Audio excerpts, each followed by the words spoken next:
Կանաչապատում և շրջակա միջավայրի պահպանություն ՀՕԱԿ-ին, տրանսպորտի վարչությանը, Երգաղլույս, Երևանի ավտոբուս, Երևանի էլեկտրատրանսպորտ ընկերությունների, Երևանի աղբանություն և սանիտարական մաքրում համայնքային հիմնարկին, վարչական շրջանների ղեկավարներին հանձնարարական համար 93, զեկուցել հասարակական տրանսպորտի երթևեկությունը, ճանապարհային նշանների արտաքին լուսավորության լուսատուների տեսանելիությունը և բակային տարածքներում աղբատար մեքենաների մուտքը խոչընդոտող ծառերի հետման աշխատանքների մասին։ Պարոն քաղաքապետ, զեկուցում եմ ձեզ, որ մշտապես կապի մեջ են գտնվում վարչական շրջանի աշխատակազմերի, Երգաղլույս, տրանսպորտի վարչության և Երևան ավտոբուս ՓԲ-ի հետ, ինչպես նաև որոշ դեպքերում ՆԳՆ բարեկային ծառայության հետ, նշված խնդրահարույց հասցեներին կատարվելիք աշխատանքները մեր կողմից կատարվում են հրատապության սկզբունքով 3 օրերի ընթացքում, կարելի ասել, որ բոլոր աշխատանքները այս պայմանությամբ կատարված են եւ այսօր գրեթե բոլորը եւ այսօր իրականանում է Երևան ավտոբուս ՓԲ-ի կողմից առաջ քաշված խնդրի լուծումը Ավան վարչական շրջանում ավտոբուսների խանգարող մանր ծառի ճյուղերի հեռացման աշխատանքներն իրականացնելու։ Պարոն քաղաքապետ, թույլ տվեք նաև զեկուցել ձեր հանձնարարականի մասին կապված հանրակրթական դպրոցների կանաչ տարածքներում կանաչ տարածքների մշակման, դրանում էդի և դենդրոպաթոլոգիական աշխատանքներ կատարելու վերաբերյալ ուզում եմ ձեզ տեղեկացնել, որ հանրակրթության վարչությունից ստացել ենք 123 դպրոցներում աշխատանքներ իրականացնելու հայտեր, կատարվել է ուսումնասիրություն, դպրոցներ կան, որ ունեն բավականին մեծ տարածքներ, օրինակ Ավանում 124 դպրոցում բավականին մեծ տարածք է և տարածքներում ուսումնասիրության արդյունքում բոլոր տարածքներում անհրաժեշտ է իրականացնել սանիտարական էդի ծառերի, սանիտարական ձևավորման, ինչպես նաև չոր և վտանգավոր ծառերի հեռացման աշխատանքներ և հաշվի առնելով, որ սանիտարական էդի աշխատանքները իրենից պահանջում են սեզոնայնություն, աշխատանքները կազմակերպել ենք 2 փուլով, պարոն քաղաքապետ, այժմ դպրոցների տարածքներից հեռացվում են չոր և տապալման ենթակա ծառերը, իսկ աշնանը կմեկնարկի արդեն այդ ծառերի սանիտարական ձևավորման, երիտասարդացման աշխատանքները։ Այսքանը այս մասով և պարոն քաղաքապետ, եթե կարելի է, եթե թույլ կտաք մի հրատապություն պարունակող հարցի մասին էլ խոսեմ, եթե կարելի է։ Երևան քաղաքում ուրեմն միայն անցած տարի Երևան քաղաքի կանաչ տնկարկներից դուրս է բերվել 1500 չորացած ծառեր, սրանով ուզում եմ նշել, որ կազմակերպությունը մշտապես իր ուշադրության կենտրոնում է պահում չոր և տապալման ենթակա ծառերի հատման և դրանք տարածքներից կանաչ դուրս բերման հարցը, սակայն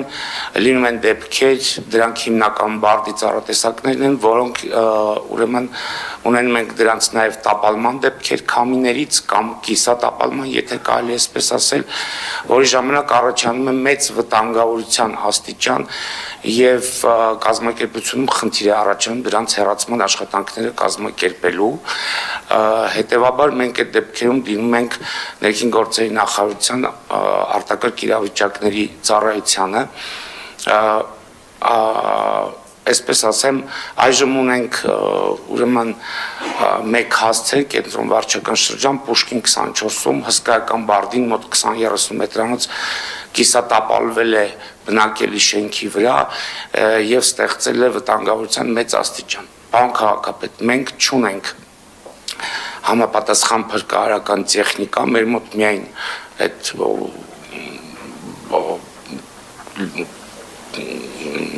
բարձրացնող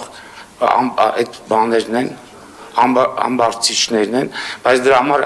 անհրաժեշտ է իրականացնել, օրինակ այդ ծառը անհրաժեշտ է, որ հատուկ տեխնիկա մոտենա, այդ ծառը կպվի ամբարձիչներով, ուրեմն ճոպաններով և հմուտ մասնագիտական մոտեցում ցուցաբերվի,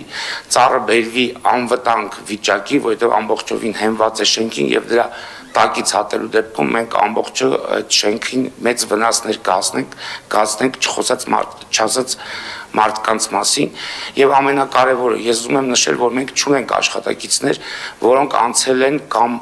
ունեն թույլտվություն նման բարձրությունների վրա իրականացնելու փրկարար ծառայություններ։ Մեր աշխատակիցներն իրականացնում են միայն սանիտարական էթի աշխատանքներ։ Հետևաբար կխնդրեի ձեր միջնորդությունը փրկարար ծառայությանը նման դեպքերում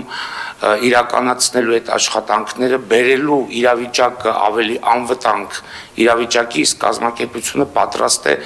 իրենց հետ համատեղ դրանից հետո կտրատել եւ տվյալ ծառը դուրս բերել տարածքից։ Այժմ հենց հիմա ունենք ուրեմն Պուշկին 24 հասցեում նման խնդիր։ Շատ լավ, պարոն Բեգոյան, մենք մեր գործընկերներին իհարկե կխնդրենք աջակցել մեզ այդ հարցում, բայց այնուամենայնիվ պետք է հասկանալ հետագայի համար նմանատիպ դեպքերում ինչպիսի լուծումներ պետք է համակարգային ունենանք, այսինքն աշխատանքի բաժանումը հստակ հասկանանք, ով որ հատվածը պետք է իրականացնի, եթե այնուամենայնիվ մենք ունենք հնարավորություն դա կազմակերպելու, հետագայում միգուցե ոչ հիմա, մենք դիտարկենք, եթե չենք ունենալու, գոնե ուրեմն մեր գործընկերներին տեղյակ պահենք, որ նմանատիպ դեպքեր ենք ունենում եւ իրենց տեխնիկան օրինակ բարբերաբար պետք է գալու։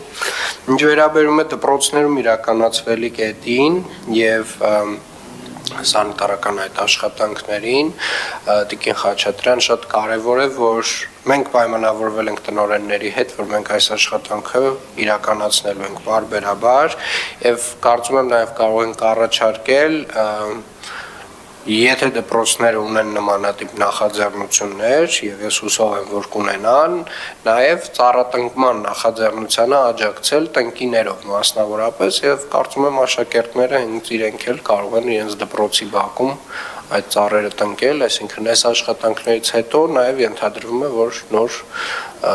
ծառատեսակներ պետք է տնկվեն դպրոցների բակերում եւ այդտեղ կարծում եմ հենց աշակերտները կարող են իրենց ներդրումն ունենալ։